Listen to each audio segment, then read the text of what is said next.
ज्याच्यावर तुम्ही डोळे बंद करून विश्वास ठेवता, जर तोच माणूस तुमच्यावर नजर ठेवत असेल तर?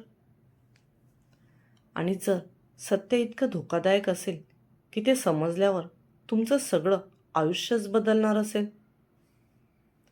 नमस्कार मंडळी, तुम्हा सगळ्यांचं पुन्हा एकदा स्वागत आहे आपल्या दिलकशी या रोमांचक आणि थरारक स्टोरीमध्ये. कालपर्यंत जिथे नात्यांमध्ये फक्त गैरसमज होते, आज तिथे संशय, खेळ आणि लपलेलं सत्य समोर येत आहे. आणि या सगळ्यांच्या मध्यभागी आहेत लक्ष्मीबाई. चला तर मग सुरू करूया दिलकशी भाग 74. काय झालं? अशा का पाहत आहात? आम्हाला पाहून आनंद नाही झाला? लक्ष्मीबाई गणपतरावांसोबत गुडगाव अनुजांकडे काहीही न कळवता आल्या होत्या. त्यांना पाहून अनुजांच्या चेहऱ्यावर आश्चर्य दिसत होतं. ते पाहत त्या त्यांना तिरकसपणे म्हणाल्या, नाही आईसाहेब, असं नाही. हे सुद्धा तुमचंच घर आहे. बस तुम्ही अचानक आल्या ना, म्हणून. या ना. अनुजा पटकन पुढे येत त्यांच्या पायाशी वाकणारच, तेच त्या अनुजांना इग्नोर करत सरळ सोफ्यावर जाऊन बसल्या. एवढंही आश्चर्य वाटून घेऊ नका. आता आम्ही काही दिवस इथेच राहणार आहोत. त्यामुळे जरा आमच्या चहापाण्याचं बघा, लक्ष्मीबाई कडक आवाजात म्हणाल्या. तसं अनुजा लगेच किचनकडे वळल्या. मालकीनबाई, मला तर वाटलं होतं की तुम्ही इथे फक्त यांना धमकवण्यासाठी येत आहात, पण तुम्ही तर राहायचं म्हटल्या. गणपतराव आश्चर्यचकित चेहरा घेऊन लक्ष्मीबाईंना म्हणाले. कसं आहे गणपतराव, या लक्ष्मीबाईंच्या मनात काय चालू आहे हे ओळखणं एवढं पण सोपं नाही. एक क्षत्रिय जरी युद्धापासून दूर असला तरी तो तलवार चालवायला विसरत नाही, हे सांगण्याची वेळ आली आहे असं समजा. लक्ष्मीबाई त्यांच्या चेहऱ्यावर गूढ हास्य ठेवत गणपतरावांना म्हणाल्या.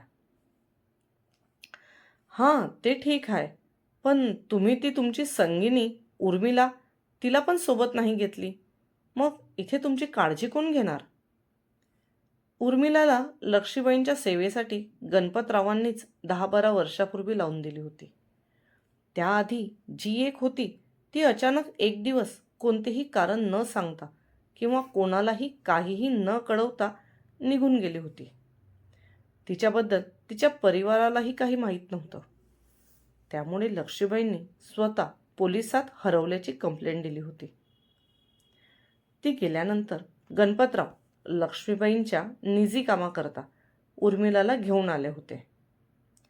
गणपतराव स्वतः उर्मिलाला घेऊन आल्यामुळे लक्ष्मीबाईंनी जास्ती शहानिशा न करता तिला ठेवून घेतले. हां, उर्मिलाला आम्ही अनुजांच्या संस्थेत जाऊन थोडी चौकशी करायला सांगितली आहे. तिला तिथेच 8 दिवस लागतील. तिचं तिथलं काम आवरलं की ती लगेच इकडे निघून येईल. लक्ष्मीबाई एकदम कॅज्युअली गणपतरावांना म्हणाल्या. तसे गणपतराव विचारात पडले, कारण त्यांना उर्मिलाने तसे काहीही कळवले नव्हते. बंगल्याच्या आवारातला क्वार्टर तुमच्यासाठी खोलून द्यायला सांगतो आम्ही. तुम्ही सुद्धा आमच्यासोबत काही दिवस इथेच राहा, लक्ष्मीबाई म्हणाल्या. तसं गणपतरावांचा जीव भांड्यात पडला, कारण लक्ष्मीबाईंना एकदम नजरेआड करणं त्यांना परवडण्यासारखं नव्हतं. त्यात आता उर्मिलाही नव्हती. गणपतरावांनी लक्ष्मीबाईंच्या म्हणण्याला होकारात मान हलवली आणि ते क्वार्टर बघायला गेले. आईसाहेब, चहा तुम्हाला लागतो तसा कमी साखरेचा केला आहे. गणपतराव गेले. त्यानंतर थोड्याच वेळात अनुजा स्वतः चहा घेऊन लक्ष्मीबाईंसमोर आल्या. दरवेळेस त्यांच्या हातचं काही खाण्यापिण्याला आढेवेढे घेणाऱ्या लक्ष्मीबाईंनी त्यांच्याकडे बघत तो चहा उचलला आणि तोंडाला लावला. चहा पिल्यानंतर लक्ष्मीबाईंनी समाधानाने डोळे मिटले. त्यांच्या जिभेवर रेंगणणारी ही चव तशीच होती जशी गजेंद्रच्या लग्नानंतर पहिल्यांदा अनुजांच्या हाताच्या चहाची होती. एवढ्या वर्षात त्यांच्या हाताच्या चवीत थोडासाही फरक पडला नव्हता. आईसाहेब, काय झालं? तुम्ही काहीतरी चिंतेत दिसत आहात. लक्ष्मीबाईंचा चहा पिऊन झाला तरीही अनुजा तिथेच रेंगाळत होत्या. ते पाहून लक्ष्मीबाईंनी त्यांच्यावर नजर रोखली.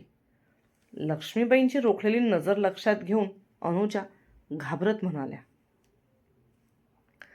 तुमच्या हाताचा चहा घेतला याचा अर्थ आम्ही तुम्हाला माफ केलं असं होत नाही. गजेंद्रांना आमच्यापासून दूर करण्यासाठी आम्ही तुम्हाला आयुष्यात कधीही माफ करू शकणार नाही. त्यामुळे हा आपुलकीचा देखावा आणि हे प्रेमाचं ढोंग करणं सोडून द्या. आम्ही इथे अजून काही दिवस राहणार आहोत, तर अपेक्षा करतो की तुम्ही कमीत कमी आमच्या समोर याल, म्हणजे आमच्या रागाला बळी जाणार नाहीत. हे घर आमचं नाही, आम्ही इथे फक्त पाहुणे आहोत. त्यामुळे आमच्या प्रतिष्ठेला शोभेल अशी एखादी गेस्ट रूम आमच्यासाठी खोलून द्या, म्हणजे आम्ही आराम करतो. लक्ष्मीबाई त्यांच्या धारदार आवाजात म्हणाल्या. तसं अनुजांनी त्यांची मान होकारात हलवली आणि स्वतः लक्ष्मीबाईंची रूम तयार करायला गेल्या. तुमच्या आईसाहेबांची चिंता करू नका, आम्ही इथे येऊन त्यांच्या केसालाही धक्का लावणार नाही. तुम्ही फक्त त्या मुलीची काळजी करा. लक्ष्मीबाई आराम करायला रूममध्ये आल्या. आल्या आल्या त्यांनी त्यांच्या मोबाईलवरून एक मेसेज सेंड केला. थोड्याच वेळात तो डिलीटही करून टाकला आणि मोबाईल बाजूला ठेवून दिला. त्या कॉटवर एका बाजूला डोळे मिटून बसल्या आणि आठवू लागल्या 2 दिवसापूर्वी आलेला पटवर्धनांचा तो फोनला. लक्ष्मीबाई ध्रुवसोबत ऑफिसमध्ये भेट घेऊन त्यांच्या बंगल्यावर परत आल्या. आल्यावर त्यांनी सनशाईन इंडस्ट्रीच्या इन्व्हेस्टरांची माहिती काढायला गणपतरावांना सांगितलं. पण ध्रुव जोपर्यंत सनशाईन इंडस्ट्रीमध्ये आहे तोपर्यंत इन्व्हेस्टरांना फितवणं सोपी गोष्ट नाही हे लक्ष्मीबाईंना माहीत होतं. पण तरीही जर काही इन्व्हेस्टरांकडून दबाव टाकता आला तर कमीत कमी रायचंदे ग्रुप सनशाईनमध्ये मर्ज होणार नाही यासाठी त्या प्रयत्न करून बघणार होत्या. गणपतराव जी माहिती संध्याकाळपर्यंत आणून दिली त्यावर लक्ष्मीबाई रात्री विचार करत बसल्या असताना त्यांचा फोन वाजला. ओळखीचा नंबर नसल्याने पहिल्यांदा तर त्यांनी तो फोन उचलला नाही, पण तो पुन्हा वाजल्यावर मात्र त्यांनी कॉल घेतला. नमस्कार मॅडम, मी पटवर्धन. तुम्ही पुढे काही बोलण्याआधी मी तुम्हाला सांगतो की तुम्ही तुमच्या आजूबाजूला एक वेळ निरीक्षण करून घ्या की आपलं बोलणं कोणी ऐकत तर नाही, आणि नंतर या नंबरवर पुन्हा फोन करा. पटवर्धनांचे बोलणे ऐकून लक्ष्मीबाईंनी तो कॉल कट केला. बाहेर उर्मिला पाण्याचा जार घेऊन उभीच होती. आतमध्ये ठेवून दे, आज आमचं मन भरून आलं आहे. आम्ही साहेबांच्या स्टडी रूममध्ये बसतो थोडा वेळ. जारकडे बघत त्यांनी तो तिला आतमध्ये ठेवायला सांगितला आणि त्या स्टडी रूममध्ये गेल्या. ज्या स्टडी रूममध्ये बसून कधी काळी त्या त्यांच्या नवऱ्याला काम करताना बघायच्या, आजही जेव्हा दिल्लीला आल्यावर त्यांच्याभोवती त्यांच्या नवऱ्याच्या आठवणी पिंगा घालायच्या तेव्हा त्या बराचसा वेळ स्टडी रूममध्ये बसून घालवायच्या. नमस्कार, आम्ही लक्ष्मीबाई बोलतोय. बोला, काय महत्त्वाचं होतं जे तुम्ही आम्हाला एकांतात सांगणार होता? लक्ष्मीबाई स्टडी रूममध्ये लगेच दरवाजाला आतून बंद केला आणि खोलीचे लाईटसुद्धा बंद करत एक छोटा लाईट लावला. त्या तसंही बऱ्याच वेळा रात्र त्या खोलीत काढत असल्यामुळे त्यांच्यावर कोणाला शंका येणार नाही हे लक्ष्मीबाईंना माहीत होतं. मॅडम, मला बऱ्याच गोष्टी समजल्या आहेत आणि बऱ्याच गोष्टी समजायच्या आहेत, पण मला असं वाटतं की ज्या गोष्टींबद्दल मला माहिती पडलं आहे त्या सध्या तरी तुमच्या कानावर घालाव्या, म्हणजे तुम्ही सतर्क राहाल. तुम्हाला जे काही सांगायचं आहे ते सरळ सरळ सांगा. आम्हाला असं गोल फिरवून गोष्टी केलेल्या आवडत नाही. पटवर्धनांचं बोलणं ऐकून लक्ष्मीबाई वैतागत म्हणाल्या, कारण त्या खरंच पटवर्धनांच्या फोनची वाट बऱ्याच दिवसापासून बघत होत्या. तुम्ही मला जे काम दिलं होतं मी त्यासंबंधी बोलण्यासाठी कॉल केला होता. सगळ्यात पहिले तर आपण विषय करू तुम्ही दिलेल्या फोटोवर. तुम्ही बिझनेसमॅन रायचंदे यांना तर ओळखतच असाल ना? नाही म्हणजे खूप वर्ष झाली. पण तरी पटवर्धनांनी रायचंदे विचारताच लक्ष्मीबाई ताठ होऊन बसल्या. हो, ते ते आमच्या नात्यातलेच आहेत. हे शब्द उच्चारताना सुद्धा त्यांना थोडं जड वाटत होतं. पण सांगणंही गरजेचं होतं. तर सरांनी मला जी माहिती काढायला सांगितली होती आणि त्या संदर्भात ज्या ॲक्सिडेंटचे फोटो मी त्यांना देणार होतो, तो ॲक्सिडेंट मिस्टर रायचंदे यांचा होता. ज्यात मिस्टर रायचंदे आणि मिसेस रायचंदे यांची डेथ झाली होती. आता मात्र लक्ष्मीबाई ते फोटो सगळे पुन्हा आठवू लागल्या. त्या फोटोंमध्ये काही फोटो ॲक्सिडेंटचे होते. रायचंदे यांच्या ॲक्सिडेंटमध्ये त्या दोन्ही नवरा बायकोची डेथ झाली हे तर माहीत होतं. पण त्याबद्दल गजेंद्रनी एवढ्या वर्षांनी चौकशी का केली असेल? आणि त्या फोटोमध्ये एक फोटो गणपतरावांचाही होता. मग गणपतरावांचा फोटो त्या फोटोसोबत कसा काय? त्या विचारच करत होत्या की पटवर्धन पुन्हा तिकडनं काहीतरी सांगू लागले. तसं त्यांनी फोन कानाला लावत त्यांच्या बोलण्यावर कॉन्सन्ट्रेट केलं. मी माझ्या ज्या माणसाला सरांचं हे काम करायला दिलं होतं त्या माणसाकडून मला ही सर्व माहिती मिळाली. कारण बिझनेस वाढल्यानंतर आम्ही दोघेही वेगळे झालो आणि तो परदेशी शिफ्ट झाला. त्या फोटोमध्ये अजून एका व्यक्तीचा फोटो होता, ज्या फोटोची चौकशी करायला तुम्ही सुद्धा मला सांगितलं. त्याच फोटोची चौकशी करायला सरांनीही सांगितलं होतं. कारण सरांना अशी शंका होती की रायचंदेंचा जो ॲक्सिडेंट झाला त्या ॲक्सिडेंट मागे त्या व्यक्तीचा हात आहे. पटवर्धन जसं सांगत होते तसं इकडे लक्ष्मीबाईंच्या चेहऱ्यावर आश्चर्य वाढत होतं. मग तुम्ही त्या व्यक्तीची चौकशी तर नक्कीच केली असणार. काय लागली माहिती हाती तुमच्या? लक्ष्मीबाईंनी विचारलं.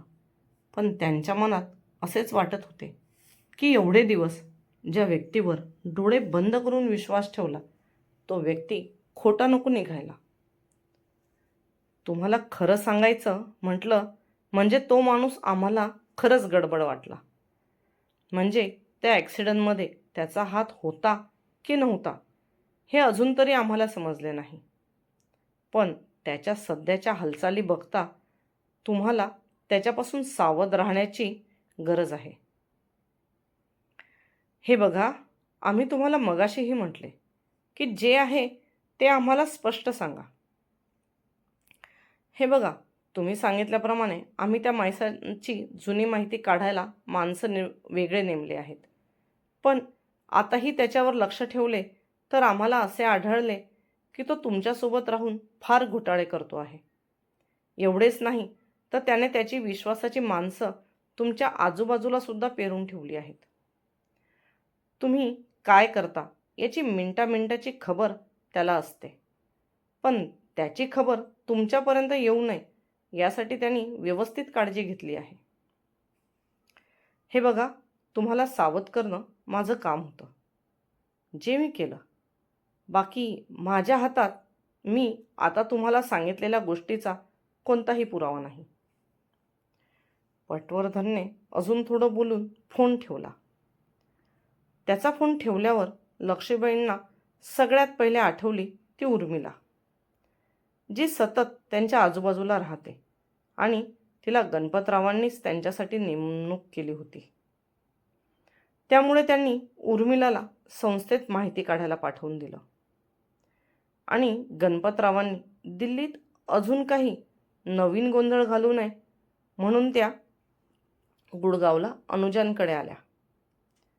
त्यांना गणपतरावांवर शंका तर येत होती, पण त्यांना घाई करायची नव्हती जोपर्यंत त्यांच्या हातात पुरावा येत नाहीत. खरंच गणपतराव त्या सगळ्या खेळामागे आहेत का, की अजून कोणी आहे जो सगळ्यांना सावलीतून चालवत आहे?